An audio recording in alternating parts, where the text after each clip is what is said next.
안녕하십니까.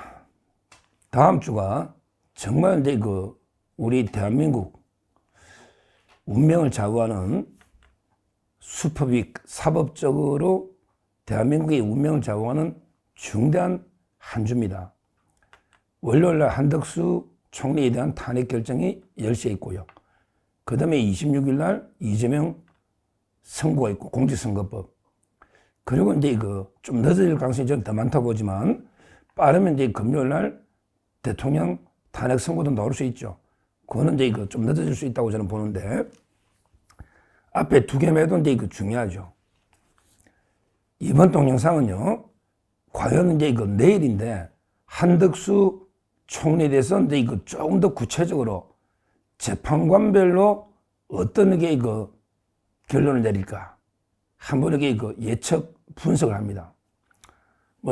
제가 요즘은 직위원 구속 취소, 그 다음에 허준서 판사가 김성훈 경호차장 영장을 기각할 거다. 여러 가지 예측을 좀 많이 맞췄긴 했는데,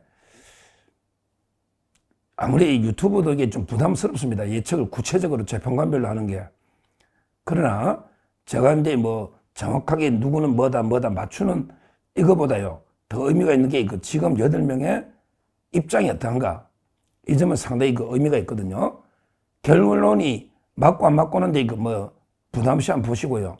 그런데 지금 8명이 처한 입장은 상당히 우리가 참고할 만하기 때문에 제가 나름대로 8명 현재 입장과 그래서 이 사람들이 어떤 결론을 낼까 이걸요 한번 과감하게 예측을 해보는 겁니다. 물론 제 마음대로 하는 건 아니고요. 한덕수 변호인단 변호사하고도 깊이 있게 심층 의논도 해보고요. 그리고 또 제가 여러 재판관 취재한 거 모든 걸 종합해서 한 판단을 해봅니다. 먼저 재판관별로 판단하기 전에 제가 몇 가지 확인한 것부터 말씀드리면, 일단 한덕수 대행이 내일 참석할지 안 할지는 아직은 결정이 안 됐다. 아마 저녁 때쯤 결정하지 않을까. 제 개인적인 생각은 굳이 갈 필요 있나 생각이 들어요. 왜냐하면 현재 재판관들보다 한덕수 총리가 서열이 높습니다. 서열이 더 높아요. 장관들이나 이진숙 방통위원장 검사장들은 거기에 직접 선고 때 가가지고 인터뷰를 했는데, 한덕수 총리는 그냥 기각 내지 각하는 분명하니까 제 생각에는 총리 관저에서 얼마든지 기자 만날 수 있기 때문에 굳이 직접 갈 필요가 있나. 그건 대통령도 마찬가지입니다. 이런 생각이 들고요. 그 다음에 하나 또 제가 확인한 게 수사기록 문제인데요. 제가 누누이 말했잖아요. 검찰은 한덕수 총리 수사기록을 안 주어요. 근데 대통령한테는 보냈거든요. 이게 박세현 특수본이 큰 문제입니다. 왜 한덕수 총리 거하고 이창수 검사장 거는 기록을 안 주고 왜 윤석열 대통령 수사기록만 주느냐. 이거는 두고 박세현 특수본 문제 삼을 겁니다. 제가 확인해 보니까 검찰에서는 자료를 안 보냈대요. 근데 경찰에서는 보냈는가 봐요. 일부 수사 자료가 온 것도 맞아요. 제가 확인했어요. 온 게 경찰에서는 아마 보내달라니까 헌재로 수사기록을 보냈어요. 검찰은 안 보내고. 그러면 경찰 수사기록을 증거로 쓸 수 있느냐. 똑같죠? 이전에 2020년에 법이 바뀌어가 검찰하고 경찰이 똑같거든요. 어차피 둘 다 당사자가 부인하면 증거를 못 쓴단 말이에요. 그러면 경찰 수사기록도 증거로 쓰면 안 되잖아요. 과연 이게 쓸지 안 쓸지, 이게 상당히 관심사다. 먼저 두 가지를 말씀드리고, 결론적으로 저는 내일 기각 정도를 예상하고 있습니다. 기각 정도를 예상하고 있어요. 특히 먼저 윤상현 의원이 이런 말 했죠. 윤상현 의원은 5선 국회의원인데 자기가 들은 정보에 7대1로 기각된다. 7대1이다. 이렇게 했는데 제가 한번 윤상현 의원하고 통화를 해봤어요. 아니 7대1이라는 게 근거가 뭐냐 했더니 좌파 언론사 사장한테 들은 이야기다. 좌파들에게 취재력이 뛰어나니까 좌파라는 게 MBC나 JTBC, 한겨레, 경향 이런 게 좌파 언론사잖아요. 이런데 좌파 언론사 사장들 쪽에 정보망이 있겠죠. 거기에 들은 이야기다. 이렇게 들었는데, 윤상현은 이제 이거 7대1로 아마 기억된다. 저도 이제 이거 압도적인 표차로 기각되지 않을까 이런 예상은 드는데요. 제가 이제 그 보는 분 중에 좀 의미가 있는 게 과연 문영배, 이미선, 정계선 이 자들이 어떤 결정을 내릴까. 그 다음에 그 주심 재판관 김영두거든요. 김영두는 게 어떤 결정을 내릴까. 이런 게 그 상당히 그 관심사죠. 관심사입니다. 이미 그 판결은 한덕수 총리에 의해서 판결은 끝났을 텐데요. 참고로 이제 그 판결 순서를 알아나면 좋아요. 판결 순서를. 이거는 대통령 탄핵에도 그대로 적용되기 때문에 알아나면 좋습니다. 항상 모든 판결은 주심 재판관부터 의견을 표명합니다. 그리고 이제 그 임명된 신참들, 늦게 임명된 사람들부터 먼저 하고, 같은 날 임명되면 기수가 낮은 사람부터 그 판결의 의견을 표명합니다. 그럼 예를 들어보면 이제 그 제일 먼저 이제 주심은 한덕수 사건의 주심은 김영두부터 하죠. 김영두. 그 다음에 가장 최근에 된 것 중에 기수 낮으니까 정계선. 그 다음에 그 조한창이죠. 조한창. 그리고 이제 최근에 조혜대 대법원장이 추천한 작년에 김복형. 그리고 이제 그 김명수가 2명 추천해가 윤 대통령이 임명한 게 있잖아요. 그게 정정미하고 김영두고, 그 다음에 윤 대통령이 직접 지명해서 임명한 그게 정영식이잖아요. 그런데 날짜를 보니까 김명수가 추천해서 대통령이 임명한 거는 2023년 3월이고, 정영식은 2023년 12월이에요. 12월. 날짜를 같은 애인데, 그러니까 정영식이 늦게 된 거예요. 따라서 정영식부터 하고요. 그 다음에 김명수 추천에 대통령이 임명한 게 김영두하고 정정미인데, 김영두는 주심이니까 왔으니까 정정미가 되고요. 그 다음에 문재희가 임명한 게 이미선부터 마지막에 문영배가 하는, 이렇게 8명 순서죠. 그 순서를 아시겠죠. 하여튼 이 정영식이 늦게 됐습니다. 정정미하고 이제 그 김영두가 먼저 임명이 된 거예요. 2023년 3월이고, 정영식은 12월이다. 이렇게 그 기억하시면 되겠습니다. 자, 그러면 이게 어떻게 저는 예상하느냐. 그냥 부담 없이 한번 들어보십시오. 왜? 입장을 생각하니까. 입장이 중요한 거예요. 결론보다. 지금 이제 김영두는요, 완전히 우파 쪽으로 거의 돌아선 것 같아요. 여러모로 봐도 행동을 이진숙 때부터 4대4, 이진숙 위원장부터 행동을 같이 하고 있습니다. 이번에 한덕수도 저는 똑같다 봅니다. 따라서 이제 그 조심스럽게 제하고 또 한덕수 변호인단도 생각이 똑같습니다. 여러 취재. 아마 김영두는 각하. 왜? 200석이냐? 151석이냐? 근데 200석이잖아요. 200석으로 보는 게 맞죠? 주석서. 따라서 그 김영두가 먼저 저는 200석이니까 탄핵이 안 됐습니다. 각하입니다. 이렇게 의견을 제시하는 거예요. 김영두는 각하. 한 표. 자, 그 다음에 정계선이가 문제인데요. 이게 문제예요. 지금 윤상현 의원은 이제 그 7대1로 기각 예상했잖아요. 그럼 이게 인용을 누가 할까? 그게 보통은 이제 지금 가장 많이 거론되는 게 인용 쪽에 정계선이다. 제가 보기에 정계선은 인용 쪽으로 할 것 같아요. 인용. 왜냐하면 이게 가장 좌파다. 이게 분명하거든요. 지금 현재 8명 중에 가장 제가 좌파라 그랬잖아요. 인용한다. 그러면 이게 명분은 뭐냐? 인용하도 이유가 있어야 되잖아요. 아마 이게 그 한덕수가 재판관을 임명 안 한 거, 이게 헌법 위반이고, 이거는 중대한 위반이다. 그러니까 인용해야 된다.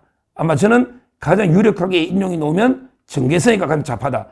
이렇게 제가 예측은 틀리더라도 가장 좌파한 거는 맞잖아요. 그 성향은 맞다만 그런 걸 참고하시면 된다는 거죠. 정계선이는 인용이다. 저는 이렇게 봅니다. 자, 그 다음에 그 김복형. 김복형에게 볼 것도 없죠. 김복형은 현재 가장 우파로 봅니다. 8명 중에 가장 우파로 봐요. 김복형은요. 따라서 저는 김복형도 200석 원칙 따라 각하. 그러니까 각하가 둘, 김복형까지 둘, 정계선 인용. 이렇게 보는 거죠. 그 다음에 정영식은 뭐 볼 것도 없이 우리 우파 그러니까 각하. 정영식도 이게 각하. 그럼 각하 3표. 3표. 이렇게 보고요. 그 다음에 문제는 이제 조한창, 근데 조한창이 좀 애매해요. 왜냐면 이게 조한창은 원래 우파니까 각하인데, 근데 문제는 조한창이는 이게 최상목이 임명했거든. 근데 각하가 되면 이게 200석 되면, 조한창, 당신 이게 최상목이 임명했는데 정당해? 정계서처럼 이게 정당성 문제가 있잖아요. 그러니까 조한창이는 원래대로면 이게 각하인데, 본인 문제거든. 본인이 한덕수가 각하되면 임명이 정당하냐 아니냐, 무효 아니냐, 이런 논란이 있단 말이야. 따라서 이게 조한창은 논리로 보면 각하인데, 자기 문제이기 때문에 기각할 수도 있겠다. 따라서 이게 조한창은 각하 내지 기각, 저는 세모다. 이렇게 보는 거예요. 그 입장을 제가 이야기하는 거예요.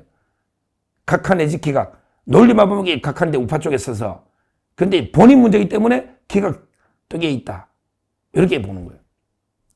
자, 그러면 이게 정영식까지는 뭐 당연히 각하고. 그러면 이제 남는 게 정정미 하고 이제 이미선하고 문영배가 남잖아요. 요런 이제 문제가 있는데, 아마 이게 정정미도 아무리 이게 좌파하고 같이 행동해도 이걸 한덕수를 이게 인용하기 좀 어렵다. 저는 이렇게 보거든요.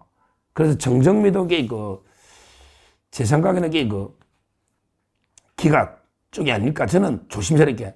아무리 정정미는 좌파라는 건 분명하다. 그러나 이게 8대0 할 때는 이쪽으로 많이 왔거든요.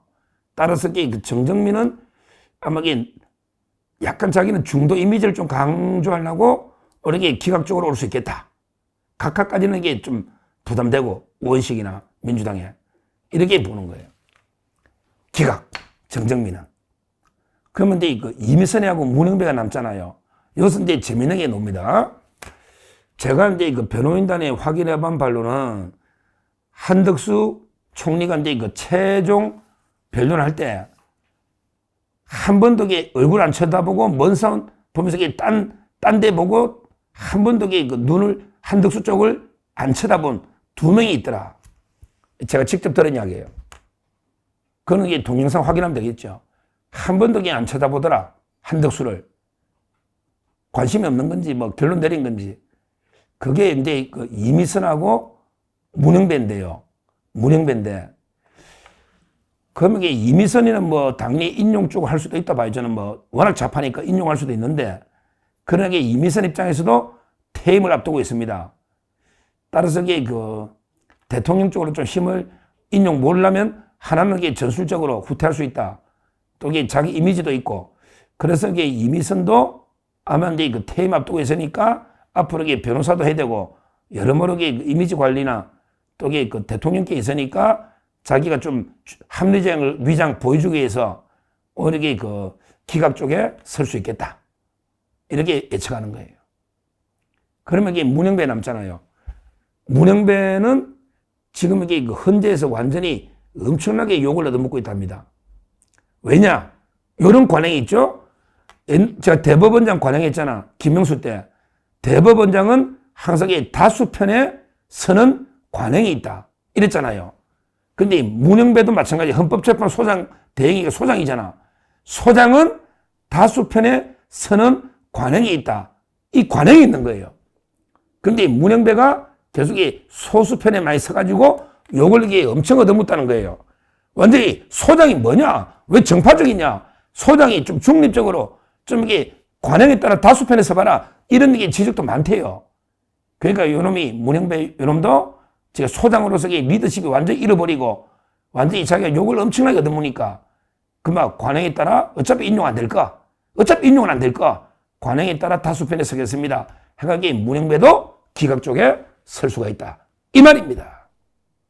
그래서 조심스럽게 인용하자는 사람이 만약에 윤상현의 말이 맞다면, 저도 압도적으로 된다면 맞다면 인용은 우리에게 부담 없이 최근에 임명된 오히려 정계선이가 가장 좌파 인용 쪽에 서고, 그 다음에 우리 우파 쪽은 주로 각하 쪽에, 우원식가 무리하게 해서 각하 쪽에 4명이 서고, 조한창은 좀 애매하지만, 그렇게 나머지 좌파 문영배, 이미선, 정정미는 우리게 각하까지 하면 우원식이나 민주당이 너무 곤란하니까 우리게 기각 정도로 중대하지 않다. 이렇게 하면 7대1이 아니냐. 근데 그 4명이 각하라 하더라도 제가 그랬죠. 이것도 확인했습니다. 헌재에서도 발표했어요. 각하가 되려면 이게 과반이라고 했습니다. 그러면 이게 그 8명 중에 과반이라는 건 5명이죠. 그래서 제가 이게 각하를 시기가 끝내려면 이게 5표가 있어야 된다. 근데 4표가 각하면 인용이 4표고 각하가 4표라도 제가 뭐라 했습니까? 주문에게 기각이 된다. 왜 그러냐? 각하가 되려면 이게 5표 과반이 돼야 각하가 되는데 과반이 안 되잖아, 4표는. 따라서 이게 4표만 가지고는 각하가 안 돼. 그러면 이게 가보니까 인용이 안 되면 기각이라고 돼 있거든, 법에. 근데 인용하려니까 6표가 인용이잖아. 인용도 안 돼. 그럼 이게 기각이지 뭐. 한 표도 없는데. 참 이게 이것도 황당하죠. 각하 4명에 인용이 4명이면 기각이 된다. 여기 제 의견에 대해서는 박성재 장관 변호인도 똑같고 한덕수 변호인도 똑같고 구자룡 변호사나 저나 이게 제가 확인해 본 바는 똑같아요. 다만 여기에 대해서 이제 그 정혁진 변호사는 아니다. 자꾸 정혁진 변호사는 그냥 각하 4명이면 각하라고 하는데 지금 이게 제가 알아보는 게 조문에는 또 헌재가 발표를 했어요. 과반이 돼야 각하된다 그랬거든요. 8명이 과반은 5표잖아요. 4표는 과반이 아니잖아요. 반반이지. 과반이 아니잖아요. 따라서 아마 이게 내일 보면 우리가 실제 이제 기각되는 거는 분명하다고 저는 보여요. 그 좌파들도 그래. 근데 재판관별로 과기의 인용 기각 각하가 재판관별로 어떻게 놓을까? 이게 아주 관전 포인트고요. 그 다음에 또 중요한 게 아까처럼 이게 경찰 수사 기록은 보내줬다. 검찰은 안 보낸대. 근데 검찰하고 경찰이 똑같잖아. 2020년에 법 바뀌면. 그러면 이게 경찰의 수사 기록은 증거로 쓸 수 있냐 없냐. 이거 못 쓰면 이게 검찰도 못 쓰지. 이거 쓰면 이게 또 문제되니까. 요것도 포인트야. 그 다음에 또 재밌는 게 형법에 내란 죄는 뺐는데 내란 행위는 남아서 이게 방조. 이게 황당한 말장난이잖아요. 그러면 이게 내란죄는 철회했단 말이에요. 형법에 내란죄는 빼고 헌법에 내란 행위를 방조했다. 이게 말이 되는가? 이 문제도 중요하고요.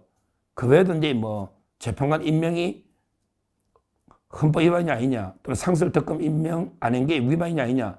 최근에 그 상설특검법이 통과되어 있기 때문에 그것도 이게 관전 포인트고요.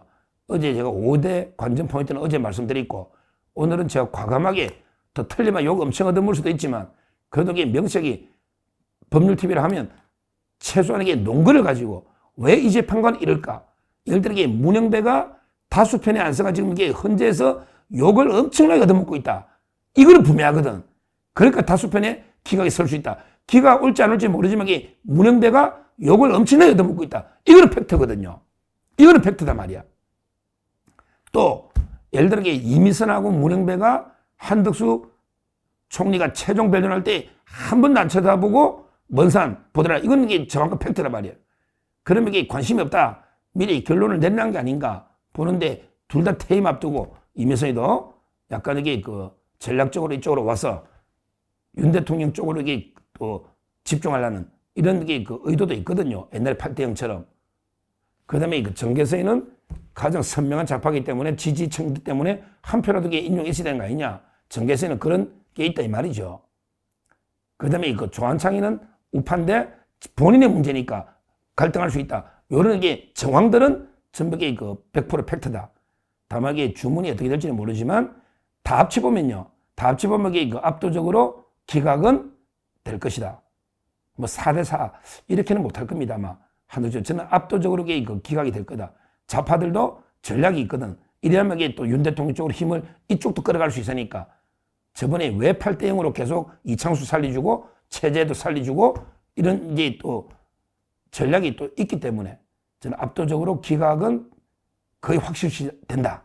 이렇게 말씀드리고 재판관 변론은 제가 처한 입장이 있기 때문에 그 상황을 한번 이게 그냥 제 생각을 물론 이게 취재는 많이 했지만 제 생각을 말씀드리니까 한번 참고하시면 되겠습니다. 제가 틀렸다고 너무 비판하지 마시고 참고하시면 되겠습니다. 감사합니다. 저는 오로지 국민 여러분만 믿고 신명을 바쳐 자유 대한민국을 지켜낼 것입니다. 저를 믿어 주십시오. 감사합니다.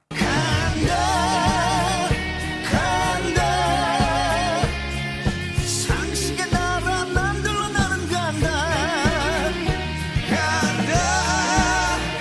간다 서자국